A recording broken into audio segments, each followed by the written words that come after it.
Break हो जाएगा वापस किसमें, बाइकार्बोनेट्स एंड हाइड्रोजन आयंस में, बाइकार्बोनेट्स एंड हाइड्रोजन आयंस। तो इसी तरह से ये जो बाइकार्बोनेट्स की सूरत में ये ट्रांसपोर्ट होती रहेगी। जो मेजर प्रोपोर्शन है कार्बन डाइऑक्साइड का इन बाइकार्बोनेट्स के जरिए ट्रांसपोर्ट होता है। देन बाइकार्बोनेट्स जो किस लेवल पे, at the level of lungs और अल्वियोलाई लेवल पे, जैसे ये ब्लड था इसमें जैसे ये कार्बन डाइऑक्साइड की ट्रांसपोर्ट हो रही थी इन द फॉर्म ऑफ कि डिसॉल्व्ड इन प्लाज्मा है, या इन द फॉर्म ऑफ जैसे कार्ब अमाइनो हीमोग्लोबिन है, या in the form of bicarbonates है। तो बाइकार्बोनेट्स है तो अगेन ये बाइकार्बोनेट्स क्या करेंगे, बाइकार्बोनेट्स जैसे आपको पता है अनस्टेबल और रिवर्सेबल रिएक्शन की है। यही बाइकार्बोनेट्स और हाइड्रोजन आयंस आपस में मिलकर कार्बोनिक एसिड बनाएंगे, और carbonic acid again breaks into किसमें, वाटर एंड CO2। जैसे ये रिवर्सेबल रिएक्शन है तो इस तरह से CO2 एंड H2, तो यही CO2 जो है इस ब्लड से निकल के अल्वियोलस, और अल्वियोलस से देन जो है यकीनन जो है एटमॉस्फेयर में यहाँ से रिमूव हो जाती है। तो ये जो है गैस ट्रांसपोर्ट की मैकेनिज्म है। प्लस में जो परसेंटेज है, जैसे स्टूडेंट्स का एक सवाल होता है कि काफी बुक में जो ये फिगर है मैंने 4-5 बार इससे भी ज्यादा बार बताया कि डिफरेंट बुक्स के अंदर जो है उसका जो परसेंटेज है वो वेरिएबल है, वेरिएशंस है, चेंजेस है कि इस बुक को पढ़े, इस बुक को पढ़े, इस बुक को पढ़े। तो एक बात जो वेरी क्लियर है कि जैसे अगर आप एनुअल एग्जाम दे रहे हैं, या अगर आप सिर्फ टेक्स्ट बुक है उस हवाले से अगर प्रोविंस की जैसे कोई टेस्टिंग सर्विस होती है, यकीनन तो प्रोविंशियल बुक्स हैं या हर सूबे की हैं वही उसको फॉलो करते हैं, तो उसकी फिगर वही देंगे, कोई दूसरी नहीं देंगे। और ख़ास तौर पे जैसे आजकल जैसे PMC का सिलेबस चल रहा है तो उसमें अक्सर जो ये फिगर्स हैं, मैं अपने सब्जेक्ट के हवाले से बात करूंगा तो उसमें जो है NGB बुक को ज़्यादा फोकस किया जाता है। NGB नेशनल टेक्स्ट बुक है, तो इसकी जो फिगर्स है हमें याद होनी चाहिए। बट एक और भी इससे भी ब्रॉडर एक आपके लिए जो इसमें समझने की बात है, ब्रॉडर सेंस ये है कि कोई भी ऐसा क्वेश्चन जिसमें डिफरेंट बुक्स के अंदर जो डिफरेंट फिगर्स हैं सारी एक साथ नहीं आएंगी, ऐसा सवाल बनता ही नहीं। ऐसे सवाल ही नहीं बनेंगे जो आपको जो है यहाँ पे इस तरह से जो फिगर्स हैं उनमें जो नंबर है उनमें डिस्टर्ब करेंगे, ये होगा ये होगा ये होगा। तो थोड़ा सा आप इस तरह से माइंड को ज़रा थोड़ा क्लियर करें, और जो बुक्स में पॉइंट्स हैं उनको जहन में रखें, और ऐसा क्वेश्चन होपफुली कि ऐसा कंफ्यूजिंग क्वेश्चन, एक ही क्वेश्चन के डिफरेंट वैल्यूज हैं, मुश्किल से ही ऐसे आते हैं। ठीक है, तो आप अपनी इस तरह से जो है अंडरस्टैंडिंग कर लें कि इनको किस तरह से याद करना। ठीक है, तो बहरहाल अब हम और भी मैकेनिज्म, एक और मैकेनिज्म है इसके अंदर, जैसे क्लोराइड शिफ्ट के नाम से। क्लोराइड शिफ्ट की मीनिंग है कि RBCs के अंदर एक खास किस्म के ट्रांसपोर्टर प्रोटीन है जिसमें क्या होता है कि जैसे बाइकार्बोनेट से जिनपे जैसे नेगेटिव आयंस हैं और हाइड्रोजन आयंस के पॉजिटिव आयंस हैं। इसी तरह से आपको पता है कि ये जो प्लाज्मा पोर्शन है, बाहर का जो कलर है जैसे आपको रिप्रेजेंट हो रहा है ब्लड का, ये प्लाज्मा है। प्लाज्मा के अंदर कई आयंस मौजूद होते हैं, सोडियम होते हैं, क्लोराइड आयंस होते हैं, ये सब जो से मौजूद होते हैं। Sodium ions are there, chloride ions are there, ये सब चीजें मौजूद होती है किसमें, प्लाज्मा के अंदर। इलेक्ट्रोलाइट्स इन्हें हम कहते हैं, जनरली कहते हैं इलेक्ट्रोलाइट्स की सूरत में सोडियम क्लोराइड या सोडियम क्लोराइड ये मौजूद है। जिस वक्त भी जैसे हाइड्रोजन आयंस की कंसंट्रेशन अगर ज्यादा होती है, अगर हाइड्रोजन आयंस की कंसंट्रेशन ज्यादा होती है तो आपको पता है कि हाइड्रोजन आयन कंसंट्रेशन की वजह से pH जो है लो हो जाता है, ब्लड का pH जो है एसिडिक हो जाता है। ऐसी सिचुएशन में क्या होता है कि यहाँ RBCs के अंदर एक ट्रांसपोर्टर प्रोटीन है, इसी प्रोटीन के जरिए इसकी स्ट्रक्चर इस तरह की है कि क्लोरीन को ये अंदर शिफ्ट करता है, और जिस तरह से क्लोरीन को और सिमिलरली जैसे बाइकार्बोनेट्स हैं इनको बाहर भेज देता है। तो रिजल्ट क्या होगी कि जैसे क्लोरीन जैसे अंदर आएंगे और बाइकार्बोनेट बाहर जाएंगे। इसी तरह से क्लोरीन अंदर आने के बाद जैसे पोटेशियम के साथ मिलकर पोटेशियम क्लोराइड बनेगा, और जब ये बाइकार्बोनेट्स बाहर आ जाएंगे तो बाइकार्बोनेट सोडियम के साथ मिलकर प्लाज्मा के अंदर सोडियम बाइकार्बोनेट बनेगा, और इस अमल को हम कहते हैं क्लोराइड शिफ्ट कहते हैं, और जिसकी वजह से ब्लड का pH है वो भी मेंटेन होता है। ब्लड का pH एक और तरह से मेंटेन होता है, वो किस तरह से, जैसे हमने प्रीवियसली भी डिस्कस किया है कि जब भी जैसे हाइड्रोजन आयन की कंसंट्रेशन अगर ज्यादा होती है तो ये किसके साथ बाइंड होंगे, जैसे आपको पता है ऑक्सीजन आ रही है किसके साथ, ऑक्सी हीमोग्लोबिन के साथ, oxy haemoglobin. Oxy haemoglobin HbO2 है। तो जैसे ही हाइड्रोजन आयन की कंसंट्रेशन ज्यादा होगी तो ये हाइड्रोजन आयन जो है इसके साथ मिलके हीमोग्लोबिन के साथ मिलके हीमोग्लोबिनिक एसिड बनता है। हीमोग्लोबिनिक एसिड बनेगा और यहाँ से ऑक्सीजन नहीं है डिसोसिएट हो जाएगी, अलग हो जाएगी और ऑक्सीजन देन डिफ्यूज हो जाएगी, किसके साथ, सेल्स के साथ डिफ्यूज हो जाएगी। तो इस तरह से भी ब्लड का पीएच है वो भी रेगुलेट होता है या मेंटेन होता है। ठीक है, क्लोराइड शिफ्ट का भी इंपॉर्टेंट रोल है और हीमोग्लोबिन का भी इंपॉर्टेंट रोल है। तो हम थोड़ा सा क्लोराइड शिफ्ट को डिस्कस करेंगे और कल की जो हमने पॉइंट्स जो पढ़ी थी उनको दोबारा से देखते हैं, बिकॉज कहते हैं कि हमें समझ में नहीं आता है। थोड़ा सा आप स्टूडेंट्स को जो टॉपिक होता है एकदम जैसे फर्स्ट रीडिंग में आपको यकीनन नहीं समझ में आएगा, एक बार दो बार पढ़ेंगे तो यकीनन समझ में आ जाएगा। तो एज अ बाइकार्बोनेट्स जो 70% कार्बन डाइऑक्साइड की ट्रांसपोर्ट होती है किस सूरत में, in the form of bicarbonate. जैसे आपको याद है हमने कल भी डिस्कस किया था, बहुत ही इंपॉर्टेंट पॉपुलर क्वेश्चन है, मेनी टाइम टेस्ट में भी आ चुका है। सबसे ज्यादा कार्बन डाइऑक्साइड की ट्रांसपोर्ट किस फॉर्म में होती है, ट्रांसपोर्ट होती है in the form of bicarbonate. Bicarbonate कैसे बनते हैं आपको पता है, CO2 प्लस H2O, जिसकी वजह से H2CO3 यानी जैसे कार्बोनिक एसिड बनता है। कार्बोनिक एसिड सोन जो है इसमें ब्रेक होता है HCO3 bicarbonates plus H ions. तो इस तरह से जो है ये बाइकार्बोनेट की सूरत में जो ट्रांसपोर्ट होती है। तो किस तरह से carbon dioxide diffuses from the blood and enters into the RBC then combines with water to form carbonic acid. जैसे आरबीसी के अंदर वाटर भी होता है, उसके साथ जब ये कार्बन डाइऑक्साइड कंबाइन होगी in the presence of enzyme that is called carbonic anhydride, उसके रिजल्ट में कार्बोनिक एसिड बनेगा H2CO3। कार्बोनिक एसिड जो अनस्टेबल कंपाउंड है और इसी कार्बोनिक एनहाइड्रेट एंजाइम की मदद से ये बाइकार्बोनेट्स बने और प्लस में हाइड्रोजन आयन बने। तो इस तरह से जो है बाइकार्बोनेट्स की सूरत में 70% कार्बन डाइऑक्साइड की ट्रांसपोर्ट होती है। इसी तरह से नेक्स्ट जो हेडिंग है transport of carbon dioxide, accumulation of hydrogen ion increases the acidity, chloride shift जो से पीएच है ब्लड का, sorry increase the acidity of the blood, it leads to the increase in pH increase। इसी तरह से this does not occur hemoglobin buffers hydrogen form, जो hydrogen बनी है उसको हीमोग्लोबिन बफर करता है। थोड़ी देर पहले हमने जैसे पढ़ा था, जैसे for example HCO3 and hydrogen ions अगर ज्यादा होते हैं तो अब ये हीमोग्लोबिन का काम है। कैसे, हीमोग्लोबिन के साथ ये हाइड्रोजन जब मिलेंगे तो बनेगा हीमोग्लोबिनिक एसिड और यहाँ से ऑक्सीजन भी इससे डिसोसिएट हो जाएगी और ऑक्सीजन टिश्यूज में चली जाएगी। Hydrogen ion readily dissociate with haemoglobin to form haemoglobinic acid and oxygen is released into the tissues. इस तरह से ऑक्सीजन भी टिश्यूज के अंदर जो रिलीज हो जाती है, ये हीमोग्लोबिनिक एसिड है। कल हमने ये सारी पॉइंट्स पढ़ी थी। इसी तरह से नेक्स्ट हम आते हैं कि from inside of erythrocyte, erythrocytes के अंदर जो नेगेटिवली चार्ज आयंस है, negatively charge ions diffuse into the plasma. This is balanced by the diffusion of the chloride ions.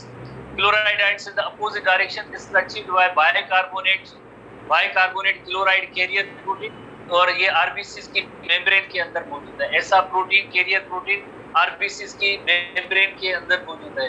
जैसे बाइकार्बोनेट्स बाहर जाएंगे और जैसे क्लोराइड आयंस जो है, क्लोराइड आयंस जो अंदर आते हैं, this is called chloride shift, इसे कहेंगे chloride shift. Protein moves two ions in the opposite direction and maintaining the balance of ions on the either side, and this is called the chloride shift or a Hamburger phenomena. Hamburger phenomena chemistry के अंदर थोड़ा बहुत यकीनन पढ़ा होगा। The chloride that enters the RBC is combined with ये point आपको, ये दो लाइन्स इंपॉर्टेंट है, इनको आपको याद रखनी है। किस तरह से क्लोराइड आयन जो होते हैं, क्लोराइड आयन जो पोटेशियम के साथ मिलके पोटेशियम क्लोराइड बनाएंगे, whereas बाइकार्बोनेट्स किसके अंदर, ये पोटेशियम क्लोराइड आरबीसी के अंदर बनेगा, आरबीसी के अंदर। इसी तरह से जो bicarbonate ions in the plasma, blood plasma के अंदर इंटर हुए तो उसमें यकीनन जो है सोडियम बाइकार्बोनेट बनेंगे वो प्लाज्मा के अंदर।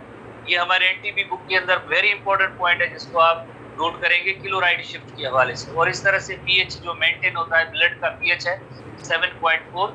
इसी तरह से हम एक इलस्ट्रेशन भी यहाँ पे देखते हैं कि जैसे क्लोराइड आयंस जैसे अंदर दाखिल हुए और जैसे ये बाइकार्बोनेट्स बाहर हुए प्लाज्मा, ये येलो कलरेशन जो है प्लाज्मा की है, ब्लड की प्लाज्मा की है और ये जो है आरबीसी है। तो इस प्लाज्मा के अंदर जैसे सोडियम बाइकार्बोनेट बनते हैं और क्लोराइड आयंस जैसे अंदर जाएंगे तो यकीनन पोटेशियम के साथ मिलकर पोटेशियम क्लोराइड बनेंगे, पोटेशियम क्लोराइड बनेंगे, पोटेशियम क्लोराइड बनेंगे। और इस फिनोमेना को हम कहेंगे जैसे क्लोराइड शिफ्ट और हैमबर्गर जो है फिनोमेना है। In order to maintain the balance of charge in RBC when the negatively charged bicarbonate molecule move out of the RBC into the plasma, so assist in the pH buffering of the blood. Blood का pH है उसको maintain करना है। जैसे एक blood का pH जैसे hydrogen ion जो है ज्यादा हो रहे थे वो हीमोग्लोबिन के साथ मिलकर हीमोग्लोबिनिक एसिड बना रहे हैं। प्लस में जैसे जिस तरह से नेगेटिवली चार्ज जैसे बाइकार्बोनेट्स है वो भी अगर ज्यादा हो जाए तभी pH में चेंज हो जाती है, तो इस वजह से ये बाहर जाएंगे, सोडियम बाइकार्बोनेट बनेगा, प्लाज्मा में जाएंगे, मींस आरबीसी से बाहर निकल के प्लाज्मा में यकीनन वहां पे आरबीसी के अंदर एक ऐसा ट्रांसपोर्टर है जो क्लोराइड आयंस पे नेगेटिव क्लोराइड आयंस जिनको अंदर ले आता है और जैसे सोडियम आयंस है बहुत सारी बाइकार्बोनेट्स है उनको जैसे बाहर ले जाते हैं। तो इस तरह से negatively charge chloride ions enter into the RBC through a special integral protein of the RBC membrane make as the chloride transporter। और ये फिनोमेना जिसे क्लोराइड शिफ्ट कहते हैं और हैमबर्गर शिफ्ट कहते हैं, पर्सन की इस डच था फिजियोलॉजिस्ट फला इस वजह से क्लोराइड शिफ्ट नेम आया, क्लोराइड शिफ्ट आया। इसी तरह से जैसे अगेन और इलस्ट्रेशन में देखें जैसे फॉर एग्जांपल ये बाइकार्बोनेट्स हैं और ये क्लोराइड आयंस हैं। क्लोराइड आयंस जैसे इस ये जो आरबीसी है ये जो पूरी जो मेम्ब्रेन है ये स्ट्रक्चर है ये आरबीसी की है, इसके अंदर जैसे एक खास किस्म की ट्रांसपोर्टर प्रोटीन मौजूद है। क्लोराइड आयन अंदर आते हैं और ये बाइकार्बोनेट्स बाहर जाते हैं, क्लोराइड आयंस अंदर आते हैं बाइकार्बोनेट बाहर जाते हैं। और इसी तरह से बाइकार्बोनेट्स जो है कभी भी जैसे जाहिर है पीएच को मेंटेन करना होता है तो बाइकार्बोनेट अंदर भी आते हैं और क्लोराइड आयन बाहर भी जाते हैं। वो किसके जरिए, ये खास किस्म का एक प्रोटीन है क्लोराइड बाइकार्बोनेट एक्सचेंज प्रोटीन है या ट्रांसपोर्टर प्रोटीन है, इसके जरिए जैसे ये काम होता है। ठीक है, तो फिनोमेना जो हमारे टेक्स्ट बुक में हमने ऑलरेडी डिस्कस किया, अब थोड़ा सा हम आगे चलेंगे ट्रांसपोर्ट ऑफ गैसेस के हवाले से। एनटीबी बुक में पेज नंबर 13 पे आप आएंगे, मजीद 13 पेज पे आए। Transport of carbon dioxide depends upon the partial pressure of the carbon dioxide. जैसे अगेन देखिए केमिस्ट्री का टॉपिक आ गया, partial pressure of the gases. शायद कोई एक पर्सन है जिसका एक लॉ भी है, शायद डाल्टन्स लॉ होगा, शायद डाल्टन्स लॉ है। ठीक है, यासिन आप डाल्टन्स लॉ है, कौन सा लॉ है, स्टूडेंट्स क्या बताएं? Partial pressure of gases, Dalton's law शायद। ठीक है, तो इसमें जैसे इसका भी एक वेरी इंपॉर्टेंट रोल है। जैसे आप देखें एयर जो है that is a mixture of gases, air is the mixture of gases. जब भी जैसे लंग्स और अल्वियोलाई के अंदर आती है तो उसमें आपको पता है कि इसमें तो मिक्सचर ऑफ गैसेस है। लाइक होता क्या है फिनोमेना तो यही होता है कि ऑक्सीजन ट्रांसपोर्ट होकर ब्लड में शामिल होती है। इसी तरह से अगर आप देखें अल्वियोलस की तरफ जो आने वाली कार्बन डाइऑक्साइड है ये ब्लड के अंदर बहुत ज्यादा होती है। और भी जैसे गैसेज और कंपोनेंट है बट ब्लड के अंदर कार्बन डाइऑक्साइड की कंसंट्रेशन ज्यादा है। तो ये कार्बन डाइऑक्साइड वाली कंसंट्रेशन जैसे यहाँ पे जो हायर है वो वहां से निकल के अल्वियोलस तक आती है। तो ये दोनों डिपेंड करते हैं पार्शियल प्रेशर पे। तो partial pressure of carbon dioxide is higher in tissues than in the blood, so it diffuses into the blood. Here it react with the water and transported to the lungs as a bicarbonate। जैसे आप देखें जिस cell के अंदर, for example जिस cell के अंदर very important clear point है ये partial pressure of carbon dioxide is higher in tissues. जैसे टिश्यूज है यहाँ पे जो कार्बन डाइऑक्साइड प्रोड्यूस हुई है आगे इनकी एक फिगर भी होगी, इसमें पार्शियल प्रेशर जो है वो हायर है। तो देन ये यहाँ से निकल के हायर पार्शियल प्रेशर से लोअर पार्शियल प्रेशर किसमें था, ब्लड के अंदर था। तो ये कार्बन डाइऑक्साइड यहाँ से डिफ्यूज होकर ब्लड में शामिल हो जाती है। ठीक है, तो यही, और ब्लड में जब शामिल होगी तो जाहिर है CO2 + H2O कार्बोनिक एसिड के बाद देन जो है ब्रेक होता है, इसमें बाइकार्बोनेट एंड हाइड्रोजन आयन। तो बाइकार्बोनेट आयन के जरिए ये कार्बन डाइऑक्साइड आगे जो ट्रांसपोर्ट होती है। बट वहाँ पे लंग्स में क्या है, प्रोसेस इज रिवर्स। इस तरह से bicarbonate ions combine with the hydrogen ion to form and release carbon dioxide and water. तो बाइकार्बोनेट देन जो है वाटर के साथ मिलके रिवर्सिबल रिएक्शन है, तो देन वापस हाइड्रोजन आयन के साथ बाइकार्बोनेट मिलके वाटर एंड कार्बन डाइऑक्साइड बना देते हैं। तो यहाँ पे एक वेरी इंपॉर्टेंट और की पॉइंट है, शायद हमारे बुक वगैरह में नहीं है, कि molecules of each kind will diffuse down at gradient of its own partial. Each kind की मीनिंग होती है जैसे ये कार्बन डाइऑक्साइड है सेल्स के अंदर जहाँ पे प्रोड्यूस हुई हायर कंसंट्रेशन है, ये यहाँ से डिफ्यूज होके ब्लड के अंदर शामिल होती है। कैसे? जिस तरह से एक ऑक्सीजन का अगर हम एग्जाम्पल ले लें, जैसे अभी हमने एग्जाम्पल लिया था ऑक्सीजन का, किस तरह से जैसे एयर है उसके अंदर जो ऑक्सीजन जो है बहुत ज्यादा रिच कंसंट्रेशन है, हाई कंसंट्रेशन है, और ब्लड में जो ऑक्सीजन की लेवल कम है, तो ब्लड में ऑक्सीजन किस तरह से आती है? Higher partial pressure of oxygen to lower partial pressure of oxygen. तो एक तो जैसे हमने जनरली पढ़ा है कि diffusion gradient must be maintain, तो इसी तरह से ये भी इस तरह से oxygen moves out of the oxygen rich blood into the tissue cells and diffuses from the region of high partial pressure towards the lower partial pressure. उसके बाद ये ब्लड के जरिए यकीनन जब टिश्यूज में जाते हैं, जैसे ब्लड से टिश्यूज में जाते हैं, तो ये ऐसा ब्लड होगा जिसमें ऑक्सीजन रिच ब्लड है। ऑक्सीजन रिच ब्लड है, वहां से ऑक्सीजन निकल के देन किस में आएगी? ऑक्सीजन रिच ब्लड है तो ये टिश्यूज में आएगी, तो यहाँ का पार्शियल प्रेशर ज्यादा है ब्लड का, उसमें जो ऑक्सीजन है उसका पार्शियल प्रेशर ज्यादा है, और टिश्यूज में पार्शियल प्रेशर कम है। इलस्ट्रेशन पे भी आते हैं यही same point. Oxygen moves out of the oxygen rich blood. Oxygen rich blood कौन सा? जैसे ये अल्वियलस से देन कैपिलरीज, और ये ऑक्सीजन रिच ब्लड हुआ। And diffuses from the region of higher partial pressure towards the lower partial pressure. Same इसी तरह से कार्बन डाइऑक्साइड भी है। Carbon dioxide diffuses from the tissues to the blood. कैसे? जैसे ये सेल्स या टिश्यूज जिसमें कार्बन डाइऑक्साइड बनी है, हायर कंसंट्रेशन में है, ये यहाँ से डिफ्यूज होके ब्लड में शामिल हो जाती है, क्योंकि यहाँ का पार्शियल प्रेशर जो ज्यादा है और ब्लड में कम है कार्बन डाइऑक्साइड का, तो यकीनन जो है कार्बन डाइऑक्साइड यहाँ से निकल के देन जो है लाइक जो ब्लड में आती है। तो partial pressure is defined as a container filled with more than one gas and each gas exert pressure. The pressure of any one gas within the container is called the partial pressure. Container की meaning क्या है? जैसे ये sales हैं तो उसके अंदर काफी सारी गैस, या जिस तरह से अल्वियलस है इसके अंदर भी जैसे गैसेस हैं, तो डिफरेंट गैसेस है, हर एक गैस का देन अलग अलग, जैसे container filled with more than one gas and each gas, हर एक गैस का एक प्रेशर होता है, दैट इज कॉल्ड, उसे हम कहते हैं पार्शियल प्रेशर कहते हैं। तो एक नेक्स्ट इलस्ट्रेशन में भी आते हैं जिसमें हम देखेंगे कि पार्शियल प्रेशर किस तरह से वर्क करता है। Partial pressure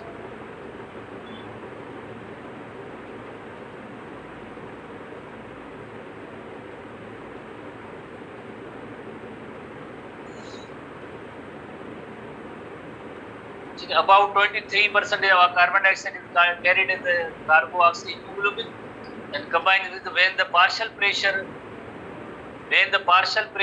of carbon dioxide is higher in the tissues. जैसे फॉर एग्जांपल ये बॉडी टिश्यूज है और यहाँ पे इन टिश्यूज के अंदर कार्बन डाइऑक्साइड बनी है, तो इसमें जो पार्शियल प्रेशर होता है तकरीबन 40 मिलीमीटर ऑफ द मर्करी होता है, ये हायर होता है। और ये जो ब्लड है कैपिलरीज में यहाँ पे जो है इसमें partial pressure of carbon dioxide कम है, तो ये टिश्यू से ब्लड में शामिल हो जाती है, टिश्यू से ब्लड में शामिल हो जाती है। ठीक है, when the partial pressure of carbon dioxide higher in tissue than the blood formation of carboxyhemoglobin occurs। इसी तरह से when the partial pressure of carbon dioxide higher in the blood than in the tissues, ये कहाँ पे होगा? ये कहाँ पे होगा? यकीनन जैसे ये जो ब्लड है ये अल्वियलस है, ये जो पार्ट है इस सेक्शन को हम कहते हैं ये अल्वियलस सेक्शन है। तो इस सेक्शन के अंदर जैसे कार्बन डाइऑक्साइड की कंसंट्रेशन यहाँ पे हायर है, कार्बन डाइऑक्साइड की कंसंट्रेशन जैसे when the partial pressure of carbon dioxide is higher in the blood than in the tissues in case of lungs, carboxyhaemoglobin releases CO2। उसके बाद जो कार्बोऑक्सीहीमोग्लोबिन है ये CO2 रिलीज करता है और इस तरह से अल्वियलस के अंदर जाती है। तो सेम इसी तरह से जो ये अल्वियुलर एयर है, इसके अंदर जो अल्वियुलर एयर है तो partial pressure of oxygen is 104 millimetre of the mercury, यहाँ पे ज्यादा होता है।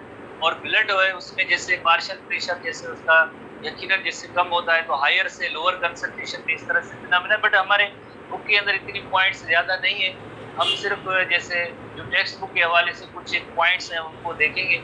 अब नेक्स्ट हेडिंग में आते हैं, काफ़ी दिन हो गए हैं, जैसे रेस्पिरेटरी सिस्टम ख़त्म नहीं होगा आज के दिन, यकीनन ख़त्म भी होगा, नेक्स्ट आगे भी काफ़ी बढ़ेंगे। तो हम नेक्स्ट आते हैं NTB 4 पेज पे रेस्पिरेटरी पिगमेंट्स। पिगमेंट लफ्ज़ की मीनिंग ही होती है जैसे colouring matter, coloured matter, molecule which act as oxygen carrier. तो आपको पता है कि जैसे हीमोग्लोबिन है, जैसे हम जनरली कहते हैं blood is red, blood red colour का होता है, ब्लड का कलर जो रेड होता है why because of presence of haemoglobin. तो हीमोग्लोबिन के अंदर ऐसी क्या खास बात है जैसे एक पिगमेंट्स है, रेस्पिरेटरी पिगमेंट है, रेस्पिरेटरी पिगमेंट है। पिगमेंट किसे कहते हैं? कलर्ड मॉलिक्यूल और कलरिंग जो मैटर होता है उसे कहते हैं पिगमेंट कहते हैं। तो which act as oxygen carrier, oxygen carrier, oxygen जैसे आपको पता है हीमोग्लोबिन के जरिए ट्रांसपोर्ट होती है by binding reversible to oxygen. Reversible कैसे? Hb+4O2, तो HbO4 और यही HbO4 जो है वापस जो है रिवर्सेबल, यानी किस लेवल पे? एट द लेवल ऑफ, जैसे टिश्यूज ऑक्सीजन अलग हो जाएगी और हीमोग्लोबिन अलग हो जाएगी। All non respiratory pigments contain coloured non protein part, non protein part haem in the haemoglobin. जैसे हीम जो है हीमोग्लोबिन के अंदर हीम पार्ट होता है, वो जो है pigment containing coloured non protein part. जैसे आपको पता है हीमोग्लोबिन के अंदर 4 जो प्रोटीन की चेन होती है, ग्लोबिन की चेन होती है, 2 अल्फा 2 बीटा, हर एक के सेंटर के अंदर एक नॉन प्रोटीन पार्ट होता है। नॉन प्रोटीन पार्ट जो होता है, नॉन प्रोटीन पार्ट और नॉन पोर्शन प्रोटीन, जिसके अंदर जैसे हम हीम कहते हैं, और हीम के अंदर जैसे आयरन होता है, Fe आयरन होता है। जैसे हम पढ़ते हैं कि like next 2 well known respiratory pigments are haemoglobin and myoglobin. Haemoglobin and myoglobin, जिनका डिस्टिंग्विशिंग फॉर्म भी हमारे बुक के अंदर है, इनको भी देखेंगे। सबसे पहले हीमोग्लोबिन की तरफ आते हैं कि हीमोग्लोबिन के अंदर उसकी स्ट्रक्चर क्या है। जैसे आपको पता है हीमोग्लोबिन की जैसे टोटल जो है 4 ग्लोबिन की चेन है, 2 अल्फा चेन है और 2 जो बीटा चेन है। ये जो बड़ी चेन आपको नजर आएगी ये प्रोटीन की ग्लोबिन प्रोटीन है, 2 अल्फा चेन 2 बीटा चेन। हर एक चेन की सेंटर के अंदर नॉन प्रोटीन पार्ट है जिसे हम कहते हैं हीम कहते हैं, non protein part is called haem. और हीम के सेंटर में जैसे आयरन होता है, ये भी एक पोरफायरिन रिंग है जिसके अंदर पोरफायरिन पार्ट कहेंगे, जिसके अंदर 4 जो है टेट्रापायरोल रिंग्स होती है। सेंटर में जैसे आयरन होता है, इनके सेंटर में जैसे आयरन होता है। तो इसी वजह से हम कहते हैं कि एक हीमोग्लोबिन 4 ऑक्सीजन मॉलिक्यूल के साथ बाइंड करता है। तो डिस्क्रिप्शन है कि it contains 4 globin protein chains each associated with the haem and iron containing group. Iron containing group, iron तो जस्ट Fe है, ठीक है। तो उसका जो पार्ट है जिसे ओवरऑल जिसे हीम कहते हैं, हीम और सेंटर में जैसे उसका आयरन है। जैसे क्लोरोफिल मॉलिक्यूल के बारे में हम पढ़ते हैं कि वहां पे भी जैसे पोरफायरिन रिंग, हेड के अंदर पोरफायरिन रिंग, उसके सेंटर में मैग्नीशियम Mg है और उसके इर्द गिर्द 4 टेट्रापायरोल रिंग बनती है। इसी तरह से ये सेंटर में जैसे फेरस है, फेरस आयरन, फेरस और iron combines loosely with oxygen. In this way oxygen is carried to the blood. At high oxygen concentration the pigment combines with oxygen, whereas at low oxygen concentration oxygen is quickly released. जैसे आपको पता है कि अल्वियलस, जैसे हर एक अल्वियलस के अंदर जो एयर होती है उस that is rich in oxygen, और इसी तरह से जो इसके सराउंडिंग ब्लड कैपिलरीज हैं जिसमें ब्लड मौजूद है, तो इस ब्लड के अंदर ऑक्सीजन पुअर है, ब्लड के अंदर ऑक्सीजन पुअर है और अल्वियलस के अंदर ऑक्सीजन रिच है। तो ये ऑक्सीजन फौरन आरबीसी के अंदर जो हीमोग्लोबिन होगा उसके साथ आके बाइंड करेंगे, उसके साथ आके बाइंड करेंगे, देन ब्लड ट्रांसपोर्ट होगा टुवर्ड्स टिश्यूज। तो टिश्यू लेवल पे जैसे ब्लड के अंदर ऑक्सीजन रिच ब्लड है और टिश्यूज के अंदर ऑक्सीजन पुअर ब्लड है, तो यकीनन देन जो है ऑक्सीजन यहाँ से डिफ्यूज होके टिश्यूज के अंदर आ जाएगी, अलग हो जाएगी, रिलीज होके अलग हो जाएगी। इस तरह से जो हम मायोग्लोबिन को भी हम देखेंगे, हीमोग्लोबिन के बाद देन जो है myoglobin. Myo refers to muscle, जहाँ भी बायोलॉजिकल साइंस में मायो लफ्ज इस्तेमाल होता है, मायो लफ्ज की मीनिंग होती है muscle. There is myo, you mean muscle. Myo लफ्ज बायोलॉजिकल साइंस में जहाँ भी इस्तेमाल होता है उसका मतलब है मसल। जैसे हीमोग्लोबिन के अंदर 4 पॉलीपेप्टाइड की चेन या प्रोटीन की चेन थी, तो यहाँ पे ओनली 1 पेप्टाइड चेन है, and this chain is associated with the iron containing ring. Iron containing ring वही जैसे हीमोग्लोबिन में भी है, but this iron can bind only 1 molecule of oxygen. जैसे एक ही पॉलीपेप्टाइड चेन है, एक ही आयरन, और इसी तरह से एक आयरन का मॉलिक्यूल होगा तो 1 ऑक्सीजन मॉलिक्यूल कैरिंग कैपेसिटी होगी। जैसे हीमोग्लोबिन 4 ऑक्सीजन के मॉलिक्यूल कैरी कर सकता है या ट्रांसपोर्ट कर सकता है, मायोग्लोबिन उससे कम 1 ऑक्सीजन मॉलिक्यूल होता है। It is found in skeletal muscles. जैसे आपको पता है मायो रेफर्स टू मसल्स, तो कौन सी मसल्स? स्केलेटल मसल्स के अंदर ये मायोग्लोबिन होता है। इस वजह से ब्लड का कलर जो होता है, वो सारे मीट का जो कलर जो रेड है, इससे आमतौर पे जैसे बड़े जानवर होते हैं उनकी गोश्त को जैसे रेड मीट कहते हैं, रेड मीट भी वर्ड इसी वजह से आया। skeletal muscle and is the main reason why the meat appears red. जो मीट जो रेड कलर का जो अपीयर होता है इस मायोग्लोबिन की वजह से serves as an intermediate compound for the transfer of oxygen from hemoglobin to aerobic metabolic process of the muscle cell. इसका मतलब ये हुआ कि यानी जैसे कि ऑक्सीजन ट्रांसपोर्ट करना इसका काम नहीं है, इनका काम है ऑक्सीजन को स्टोर करना। जब भी जरूरत पड़ेगी एरोबिक रेस्पिरेशन, खास तौर पे हमारी बॉडी के अंदर मसल्स ज्यादा वर्क करती हैं, तो मसल्स में बहुत ही ज्यादा ऑक्सीजन की जरूरत होती है ताकि ये वर्क करें। और उसके बाद ही जैसे थोड़ी सी मसल्स में ये भी एबिलिटी होती है, दे कैन स्केलेटल मसल्स कि दे कैन रेस्पायर एनएरोबिकली, वो भी फिनोमेना है। बट उसके बावजूद भी नेचर ने एक और जिस तरह से जैसे हमें बैलेंस इस तरह से दिया है कि मसल्स के अंदर जो ऑक्सीजन स्टोर होती है किस फॉर्म में, in the form of myoglobin. So myoglobin release oxygen when the partial pressure of oxygen is below 20 millimeter of the mercury. In this way, it stores oxygen in resting muscles, only releasing when the supplies of oxyhemoglobin have exhausted. जैसे आपको पता है कि oxygen haemoglobin के जरिए oxygen की कितनी supply होती है, 98%। जैसे आपको पता है 98% हमारे टिश्यूज को जो ऑक्सीजन की सप्लाई होती है वो ऑक्सीहीमोग्लोबिन के जरिए होती है। जब ये ऑक्सीहीमोग्लोबिन हमारे टिश्यूज को ऑक्सीजन की सप्लाई बराबर ना करे तो उस वक्त क्या होगा, यकीनन देन मायोग्लोबिन स्केलेटल मसल्स में पड़ा है वो ऑक्सीजन जैसे प्रोवाइड करता रहेगा, सप्लाई करता रहेगा। वेरी सिंपल सी पॉइंट्स है, इसका डिस्टिंग्विशिंग पॉइंट्स भी मौजूद है टेबुलेटेड चार्ट के अंदर। हम इस टेबुलेटेड चार्ट को देखते हैं, टेबुलेटेड चार्ट को देखते हैं कि क्या फर्क है हीमोग्लोबिन और मायोग्लोबिन। जैसे ये ओवरऑल स्ट्रक्चर वाइज डिफरेंस है, जैसे ये मायोग्लोबिन है तो उसके अंदर एक ही पॉलीपेप्टाइड चेन है और इसके अंदर एक ही जैसे ग्रुप है, और जैसे फेरस आयन भी मौजूद है हीम ग्रुप और एक ही है जैसे, तो इस वजह से 1 ऑक्सीजन मॉलिक्यूल कैरिंग कैपेसिटी होती है। इसी तरह से आप देखें 2 alpha chain 2 beta chain, total 4 chain है। हर एक चेन के सेंटर के अंदर आपको पता है कि non protein part haem group है और उसके सेंटर में जैसे फेरस आयन होता है, सेंटर में फेरस आयन है, सेंटर में फेरस आयन होता है। तो हम इसके टेबुलेटेड चार्ट पे आते हैं कि टेबुलेटेड चार्ट जो एनटीपी बुक के अंदर है, ये बुक की थोड़ी सी तस्वीर है। So it consist of 4 polypeptide chain. आपको पता है कि हीमोग्लोबिन के अंदर 4 है और इसके अंदर ओनली 1 पॉलीपेप्टाइड चेन है। Each molecule possesses 4 iron containing groups, haem groups 4 हैं तो इसमें ओनली 1 है, 1 आयरन कंटेनिंग ग्रुप है। तो अभी हमने स्ट्रक्चर वाइज देखा है, अगर 4 आयरन कंटेनिंग ग्रुप्स है तो इसमें each haemoglobin molecule 4 oxygen carrying capacity है। इसी तरह से इसमें ओनली 1 ऑक्सीजन कैरिंग कैपेसिटी है। उसके बाद ये कहाँ पे पाया जाता है, जैसे यकीनन हीमोग्लोबिन आरबीसीज के अंदर पाया जाता है, और ये कहाँ पे, जैसे हमारी स्केलेटल मसल्स में पाया जाता है। इसी तरह से आपको पता है कि हीमोग्लोबिन का जैसे काम होता है transport oxygen, oxy haemoglobin HbO4 oxy haemoglobin, एक हीमोग्लोबिन का जो लाइक जैसे मॉलिक्यूल है उसके अंदर जैसे अगर आप देखेंगे तो उसमें 4 ऑक्सीजन बाइंड होते हैं, तो इसमें जैसे ये ट्रांसपोर्ट करता है, ये जस्ट स्टोर, इसका इनका काम होता है स्टोर करना, ऑक्सीजन को स्टोर करना। It has less affinity with oxygen, it has more affinity with oxygen, यानी tightly binds, it tightly binds with oxygen और इट बाइंड्स लूजली।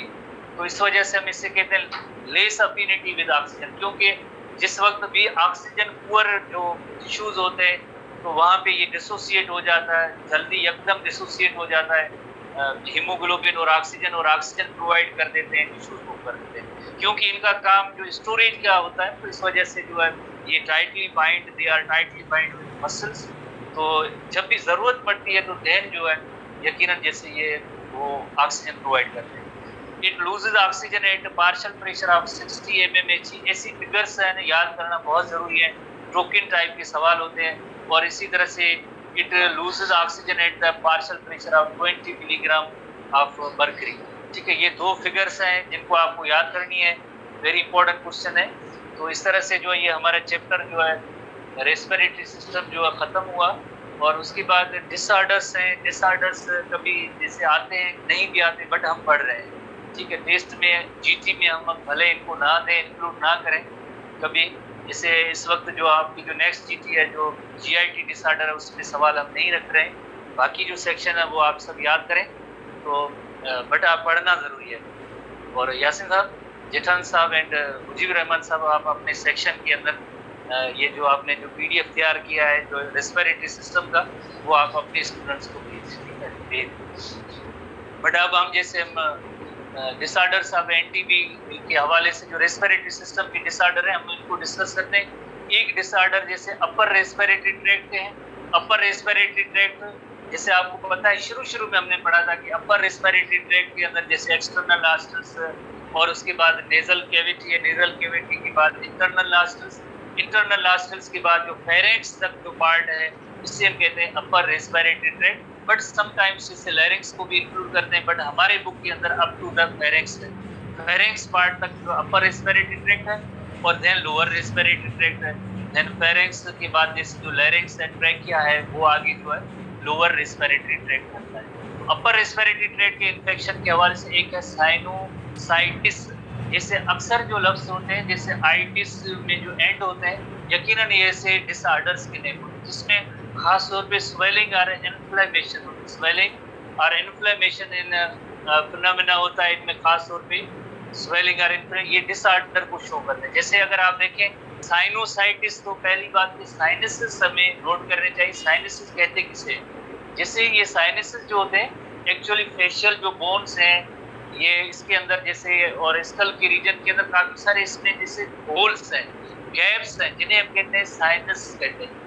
ये साइनस जब इन्फ्लेम्ड हो जाए, स्वेलिंग हो जाए तो यकीनन जैसे और उनमें थिक पस जमा हो जाए, स्टोर हो जाए, तो ऐसे डिसऑर्डर को हम कहते हैं साइनोसाइटिस। देन ब्रीदिंग में भी प्रॉब्लम होगा, वॉइस में भी डिफरेंस आ जाता है, फर्क आ जाता है, तो ये चीजें होती है। जैसे एक फरंटल साइनस है, जैसे अगर हम देखें फरंटल साइनस है, एक एसोफेरॉइड साइनस है, ये डिफरेंट नेम्स है। इन्फॉइड साइनस है, ये स्कल की बोन से, इन्फॉइड भी स्कल की बोन है। ये जैसे सेप्टम है, नेजल सेप्टम है। मैक्सिलरी साइनस, मैक्सिलरी जैसे आपको पता है अपर जहा जिसे मैक्सिला कहते हैं, तो ये मैक्सिलरी मैंडिबल जैसे सब मैंडिबुलर ग्लैंड आपको याद होगा, तो इस तरह से। तो जब भी जैसे ये नॉर्मल है, जब साइनोसाइटिस होगी तो जैसे इन्फ्लेम्ड साइनस लाइनिंग, जैसे ये फरंटल साइनस है, जैसे फॉर एग्जांपल फरंटल साइनस ये देखिए बिल्कुल नॉर्मल है, बट जब इन्फ्लेम्ड लाइनिंग होगी तो इसके अंदर जैसे ये देखें इन्फ्लेमेशन लाइनिंग, एक्सेस म्यूकस भी जमा हो जाती है। जैसे ये यहाँ पे म्यूकस भी, थिक म्यूकस भी जमा हो जाती है, तो इस डिसऑर्डर को हम कहते हैं साइनोसाइटिस कहते हैं। This disorder is called sinusitis. ये हेल्दी जो पार्ट है उसमें जैसे आप देखिए ना इन्फ्लेमेशन है ना म्यूकस है एक्सेस, बट जिसको साइनोसाइटिस होती है तो देन ये कंडीशंस हो जाती है। तो जैसे आपको पता है कि कोई भी जब डिजीज होती है तो हम उसकी एक डेफिनेशन, काज है, सिम्टम है, ट्रीटमेंट इफ अवेलेबल। जैसे डेफिनेशन क्या है, sinusitis is inflammation of the nasal sinuses. Nasal refers to nose that may be acute. Acute की मीनिंग होती है आपको पता है सडन। अक्यूट और सिम्टम लास्ट 2 to 8 वीक्स। और क्रॉनिक की मीनिंग होती है लॉन्ग लास्टिंग, काफी बड़े अरसे के लिए। जैसे आप लेमेंस लैंग्वेज में जैसे अगर हम समझें या पढ़ें कि कभी कभार डॉक्टर साहिबान जो पूछते हैं कि बुखार आपको कब से है, बस रात ही बुखार आया है या 1-2 दिन हुए बुखार आया है। बुखार कब से आ रहा है, 2 महीनों से मुसलसल हल्का बुखार रहता है, 2 महीनों से, तो दैट इज क्रॉनिक। पुरानी कोई डिसऑर्डर है, डिजीज है, कंटिन्यूस चल रही है, और एक सडन होता है जिससे हम कहते हैं। तो इस तरह से लेमेंस तरीका है। Acute that is the sudden, so symptoms last much longer.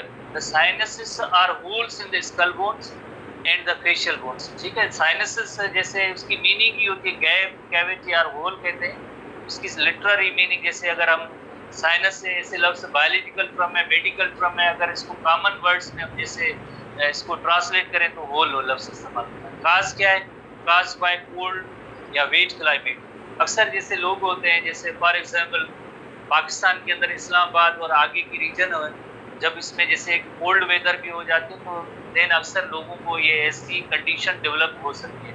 या जैसे हमारे जैसे गर्म इलाके हैं तो खास तौर पे जब सर्दियों की मौसम होती है तो देन ऐसा एक जैसे हम आमतौर पे कहते हैं नाक बंद हो गया, तो ये नाक बंद हो गया। एटमॉस्फेरिक पोल्यूशन, स्मोक, डस्ट या ओवर क्राउडिंग, जैसे डेंटल इन्फेक्शन कभी कभार जो होते हैं उनकी वजह से भी, वायरल इन्फेक्शन, मेनी रीजंस हैं। आल्सो काज साइनोसाइटिस। सिम्टम्स इसकी क्या होती है, जाहिर है जब साइनोसाइटिस से ऐसी कंडीशन होगी तो फीवर भी डेवलप हो सकता है। नेजल ऑब्स्ट्रक्शन, ऑब्स्ट्रक्शन लफ्ज की मीनिंग होती है रुकावट, जैसे किसी भी चीज को जैसे ब्लॉक या रुकावट के लिए ऑब्स्ट्रक्शन लफ्ज इस्तेमाल करते हैं। मेडिकल साइंस में ऑब्स्ट्रक्शन लफ्ज है। रेस्पी वॉइस, जब कोई चीज जैसे साइनसेस पहले छोटे थे, जब वो म्यूकस से भर जाते हैं तो एक भारी भारी सा एक आवाज होता है, आवाज चेंज होता है। वो एक यकीनन एक निशानी होती है कि इस पर्सन को अंदर जो इन्फ्लेमेशन है, कोई स्वेलिंग है, इन्फेक्शन हो गया। फर्स्ट लाइक नेजल डिस्चार्ज है। नेजल डिस्चार्ज की मीनिंग है नाक में मुसलसल एक पानी सा बहता रहता है, तो उस टाइम कहेंगे nasal discharge. Loss of sense of smell, facial pen, headache, ये सारी जो है एग्रीवेट बाय बेंडिंग ओवर, जैसे हेडेक इतना शदीद होगा जैसे जैसे सर के अंदर जब शदीद एक किस्म का दर्द होता है, तो इस तरह की जो पोजीशन होती है तो उसे हम कहते हैं aggravate by bending over. Treatment में एंटीबायोटिक्स हैं, ये ड्रग्स वगैरह हैं। बिसाइड द फिजिशियन में आल्सो नेबुलाइजेशन, जैसे नेबुलाइजेशन की मीनिंग होती है जब ब्रीदिंग किसी पर्सन की डिफिकल्ट हो जाती है, सांस लेने में तकलीफ होती है, तो आपको पता है कि नेबुलाइजर किया जाता है। देन उसके बाद जैसे एयर पैसेजवेज होते हैं, जहाँ के जो ऑब्स्ट्रक्शन वगैरह होती है वो जैसे क्लियर हो जाता है, ब्रीदिंग नॉर्मल होती है। Useful in reducing the inflammation of the sinus and nose to accelerate recovery. उसके बाद जैसे एक और डिसऑर्डर है जैसे पल्मोनरी ट्यूबरक्लोसिस, जिसे शॉर्ट फॉर्म में टीबी कहते हैं, और word pulmonary refers to lungs, और ये एक जैसे इन्फेक्टियस डिजीज है। इन्फेक्टियस डिजीज का मतलब है कि it is caused by bacterium, ये एक बैक्टीरियम की वजह से, माइकोबैक्टीरियम ट्यूबरक्लोसिस, जैसे एसटीबी बुक के अंदर भी मौजूद है। ठीक है, ये एसटीबी बुक के अंदर भी मौजूद है, chronic bacterial infection of the lungs. और पल्मोनरी ट्यूबरक्लोसिस होगी तो अल्वियोलाई आगे जो बर्स्ट भी हो सकती है, and replaced by inelastic connective tissue. The cells of the lungs build a protective capsule around the bacilli and isolate them from the rest of the body. This tiny capsule is called as tubercle. इस वजह से TB जो short form आया, ट्यूबी जो ट्यूबरकिल से आया, जैसे ये बैक्टीरियम था और उसके बाद जो कैप्सूल बन गया है, और कैप्सूल टाइनी कैप्सूल की वजह से इसका नेम जो आया है ट्यूबरकिल आया। The tubercles can rupture and release bacteria that infect other parts of the lung. उसके बाद जैसे इसके अंदर मल्टीप्लिकेशन भी होती है, तो ये कैप्सूल जैसे रप्चर हुआ तो न्यू बैक्टीरिया बनेगी और अदर पार्ट्स को जैसे लंग्स की को डैमेज करते रहते हैं। काज क्या है? बैक्टीरियम है, माइकोबैक्टीरियम ट्यूबरक्लोसिस बैक्टीरियम का नेम है। सिम्टम क्या होंगे? Low grade intermediate fever. Intermediate fever की मीनिंग होती है कभी फीवर आता है, छोड़ भी जाता है 1-2 दिन के बाद या थोड़े चंद घंटों के बाद, फिर से दोबारा से बुखार आना, वक्फे से, तो उसे हम कहेंगे पीरियडिक और intermediate fever. Usually in the evening, night sweats, पसीना रात के वक्त आएगा, वेट लॉस, ये एसटीबी बुक के अंदर भी ऐसे पॉइंट्स मौजूद है।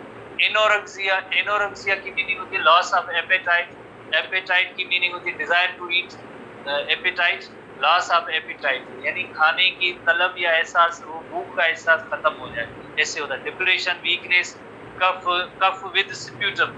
स्प्यूटम जैसे आम तौर पे बलगम जिसे कहते हैं, और बलगम की टेस्ट से पता चलता है कि इसमें टीबी का बैक्टीरियम है या नहीं, स्प्यूटम। और इस तरह से ये होती रहती है। ट्रीटमेंट जैसे एक कंप्लीट ट्रीटमेंट है इसकी मौजूद है, 9 मंथ्स की ट्रीटमेंट रेगुलरली लेनी पड़ती है, एंटीबायोटिक्स की ट्रीटमेंट है।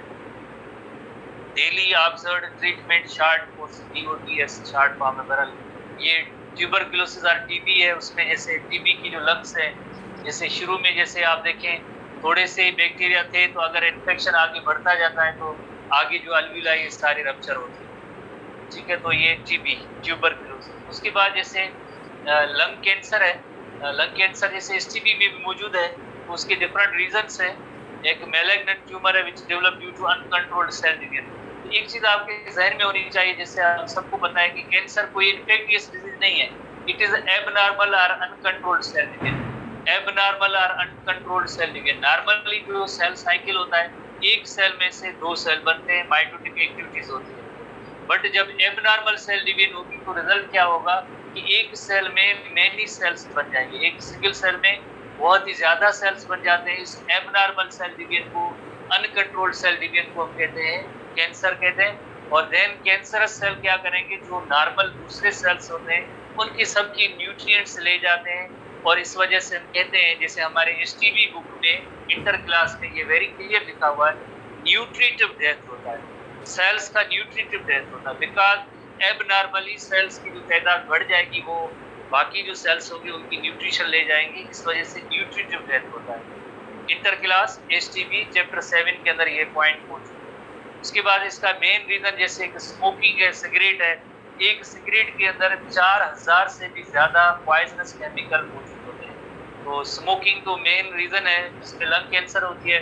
टोबैको स्मोक जिसमें कार्सिनोजेंस है, कार्सिनो लफ्ज जहां भी इस्तेमाल हो बायोलॉजिकल साइंस में, carcino where there is carcino you mean cancer, जहां भी कार्सिनो लफ्ज होता है यूज होता है उसकी मीनिंग ही कैंसर है।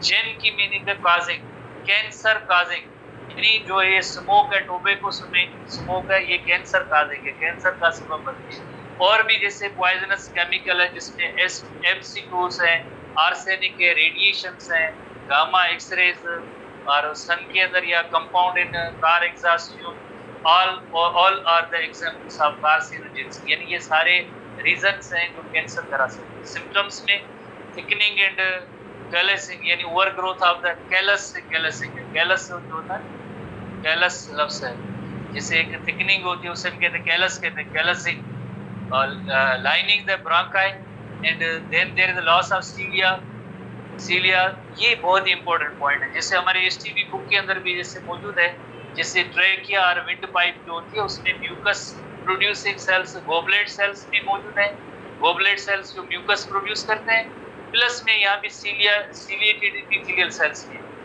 यू नो वेरी वेल कि जो गोबलेट सेल्स या म्यूकस प्रोड्यूस करते हैं वो डस्ट पार्टिकल को ट्रैप करते हैं, और सीलिया की बीटिंग एक्शन की वजह से क्या होता है कि ये रेस्पिरेटरी ट्रैक्ट से जो है बाहर चले जाते हैं।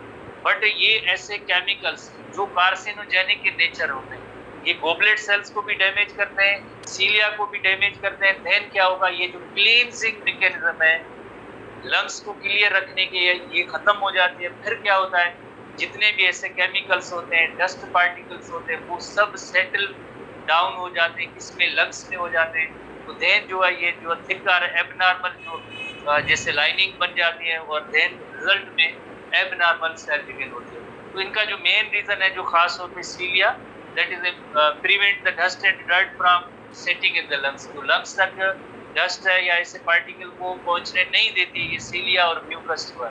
The tumour may grow until the bronchi is blocked, cutting off the supply of the air to the lungs. अगर जैसे आपको पता है कि लंग तो बहुत ही छोटी साइज है, चेस्ट के अंदर मौजूद है, अगर उनका एक बड़ा पोर्शन है वो ब्लॉक हो जाए, वहां तक एयर ना जाए या गैस एक्सचेंज ना हो, यकीनन तो ऐसा पर्सन उसको जैसे ऑक्सीजन और कार्बन डाइऑक्साइड की गैस एक्सचेंज, ऑक्सीजन की सप्लाई टिश्यूज को नहीं मिलेगी, टिश्यू से कार्बन डाइऑक्साइड जो आती है जो एटमॉस्फेयर में बाहर जाए वो भी फिनोमेना नहीं होगा। तो यकीनन जैसे गैस एक्सचेंज का फिनोमेना मुतासर हो जाता है अगर लंग्स के कुछ पोर्शन जो डैमेज हो जाता है। ट्रीटमेंट में क्योर परहेज जो बेहतर है कि हमें ऐसी चीज़ें ना करें, सिगरेट वगैरह।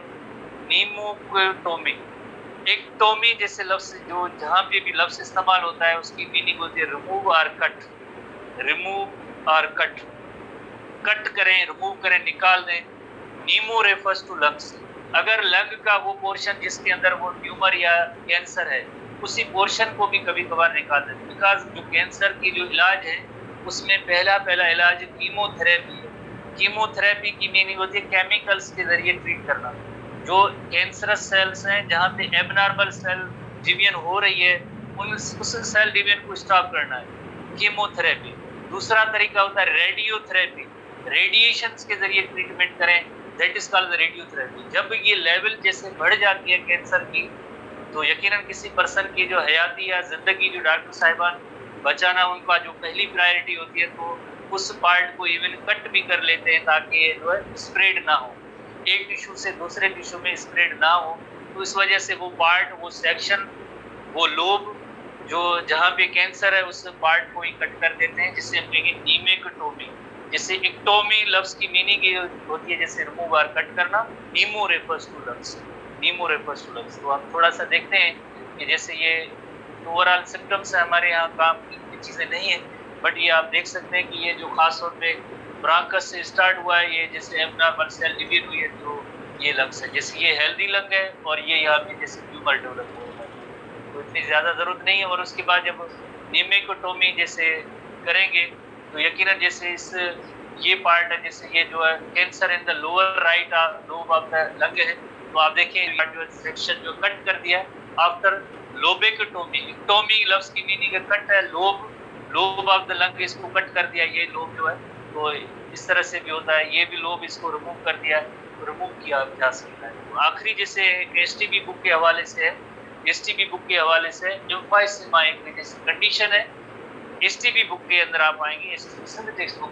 बोर्ड के अंदर, उसमें एम्फाइसीमा है जिसमें अल्वियोलाई जैसे आप देखें रप्चर हो रहे हैं, अल्वियोलाई रप्चर हो रहे हैं, जैसे ये नॉर्मल और हेल्दी अल्वियोलाई, और जैसे ये नॉर्मल ब्रांक्यूल एंड अल्वियोलाई, और ये जो है एम्फाइसीमा वाले alveoli, alveoli affected by emphysema. इसके रिजल्ट में क्या होता है, जैसे डिफिकल्टी इन ब्रीथिंग होती है। जैसे आपको पता है अक्सर जो सिगरेट स्मोकर्स होते हैं, कहते हैं वो अच्छे चौकीदार होते हैं, सिगरेट स्मोकर अच्छे चौकीदार होते हैं। चौकीदार की मीनिंग है कि सारी रात जागते हैं, अलर्ट होते हैं, खांसी हो रही होती है, क्यों? वाई बिकॉज उनकी यहाँ जितनी छोटी छोटी एयर के अंदर अगर डस्ट पार्टिकल है, तो उन्होंने अपनी जो सीलिया और म्यूकस की जो लाइनिंग थी, सीलिया की मैकेनिज्म थी, क्लींजिंग मैकेनिज्म थी, उन्होंने सिगरेट या इन केमिकल्स के जरिए खत्म कर दी। अब एयर के जरिए कोई भी ऐसा जो डस्ट पार्टिकल या कोई भी चीज जब अंदर देन एयर दाखिल होती है, लंग्स तक पहुंचती है, तो यकीनन वहाँ भी एक तरह से इरिटेशन भी होती है और जोरदार कफिंग होती है। वो अपनी चॉइस से नहीं करते, अपनी चॉइस से नहीं करते, ये रिफ्लेक्स एक्शन होता है। अगर अदर देन एयर कोई भी चीज आती है तो जोरदार कफिंग होती है।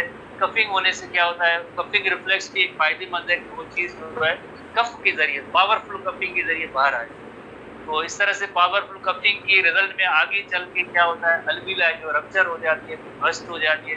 फिर ऐसे पर्सन होते हैं जो चंद लफ्ज एक बोलते हैं, तो उसके बाद बोलते बोलते उनका सांस आकर रुक जाता है, देन एक बहुत ही बड़ा डीप ब्रीथ लेते हैं और देन दोबारा से बोलना शुरू करते हैं। ये एम्फाइसीमा की निशानी होती है।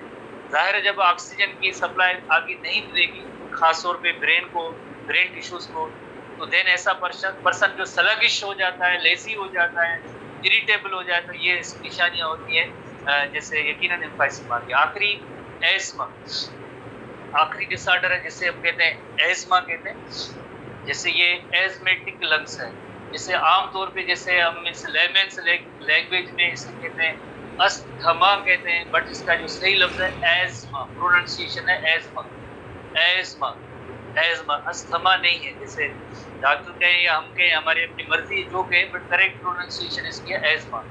एस्मा में क्या होता है, जैसे आप देखें आखिरी रीडिंग आज के दिन के हवाले से, जैसे आप नॉर्मल लंग्स देखें, इनकी नॉर्मल लाइनिंग है, जो इनर लाइनिंग है वो बिल्कुल क्लियर है, कोई भी इसमें स्वेलिंग वगैरह नहीं है।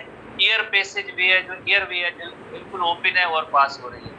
बट जिसमें अगर एक्सेसिव म्यूकस अंदर प्रोड्यूस हो जाए, तो आप देखें जब एक्सेसिव म्यूकस प्रोड्यूस हो जाए इन जैसे एयरवेज के अंदर, जैसे ये जैसे नॉर्मल है तो बड़ा स्पेस पड़ा है, ल्यूमन पड़ा है, एयर आ रही है, बट यहाँ भी जैसे देखिए एक्सेसिव म्यूकस होगी, स्वेलन लाइनिंग होगी, तो उसके बाद जैसे एयर के अंदर पास होना या बाहर आना निकलना एक बहुत ही मुश्किल टास्क होगा, जैसे एक वीजिंग साउंड प्रोड्यूस होता रहता है। एस्मा, जो एस्मेटिक पेशेंट्स होते हैं, एक सीटी जैसा आवाज जैसे ब्रीदिंग इन और आउट करते हैं तो ऐसे महसूस होता है, वो एस्मा होती है। बिकॉज इन जैसे इनका जो डायमीटर होता है वो नैरो हो जाता है, फिर एयर का पास होना मुश्किल हो जाता है।